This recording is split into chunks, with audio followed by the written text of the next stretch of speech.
এই ব্যাপারটা কি হচ্ছে একটু খুলে বলো তো কাকু। সাত সকালে এখানে ডেকে এনে এমন চিনালি করার কারণটা কি? এই শান্তির ছেলে, ওটা কিন্তু আমার বাবা হয়। মুখের ভাষা কিন্তু ঠিক করবো একটু। চুদির ভাই দরকার আছে বলেই তো ডেকেছে, না হলে তোর মতন বাছালকে কেন ডাকবে? তোরা একটু শান্ত হ। তোদেরকে এখানে ডাকার কারণ আছে বলে তোদেরকে ডেকেছি। হ্যাঁ কি কারণ সেটা তাড়াতাড়ি বলো। কারো কিছু থাকবে না থাক, আমার মেয়ের স্কুল আছে, ও স্কুলে যাবে। এই দেখ পল্টু, আমার কাছে আমার ছেলে ফুটো যেমন তুইও তেমন, তাই একটা কথা সবসময় মনে রাখবি, আমি তোদের খারাপ চাই না। তোদের ভিতরে কালকের থেকে এই যে এত ঝামেলা, তা ঝামেলাটা কি নিয়ে? ফাটা টুনটুনিকে নিয়ে, তাই তো?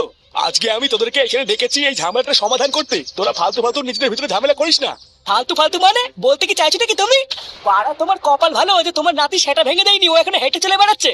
লেওরা আমার মেয়ের দিকে যে হাত বাড়াবে না, তার সেটা ভেঙে আমি ফালা ফালা করে দেবো। আরে বাবা তুই একটু থাম না, আগে আমি কি বলছি সেটা একটু শোন। একটা কথা মনে রাখবি, সবসময় আমরা যেটা কানে শুনি সেটা সত্যি হয় না। কালকে তোর মেয়ে টুনটুনি নিজে আমাকে বলেছে যে ফাটা ওর গায়ের উপরে ইচ্ছা করে পড়েনি, ও ভুল করে পড়ে গেছে। তাছাড়াও টুনটুনি আমাকে এটাও বলেছে যে স্কুলের মধ্যে টুনটুনির সব থেকে ভালো বন্ধু হলো ফাটা। তা তুই বল না, একটা ভালো বন্ধু কি আরেকটা বন্ধুর ক্ষতি করে? ওই তো তোর সামনেই তো তোর মেয়ে দাঁড়িয়ে আছে, তা ওর কাছে জিজ্ঞাসা কর না যে স্কুলে আসলে সত্যি সত্যি কি ঘটেছিল। এই কি রে টুনটুনি, এসব আমি কি শুনছি? হ্যাঁ গো বাপি, স্কুলে ফাটা আমার গায়ের উপরে ইচ্ছে করে পড়েনি, ও কোনো একটা কিছুতে পায়ে বেঁধে ভুল করে আমার গায়ের উপরে পড়ে গেছিল। কই, এটা তুই কালকে আমাকে স্কুলে বললি না তো?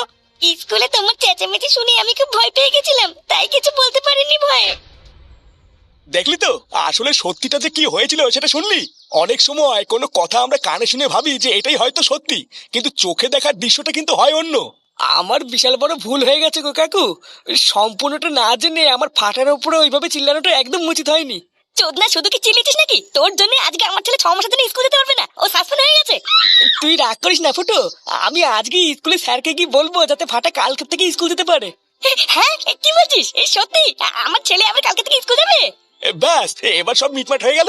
নে, দুজনে অনেক ঝামেলা করেছিস, এবার দুজন দুজনকে ঝড়ি ধর। এই হ্যাঁ হ্যাঁ বলটুদা, জড়ি ধরো জড়ি ধরো। দাদু, আমি টুনটুনিকে জড়ি ধরবো। হ্যাঁ, তুই কি বললি?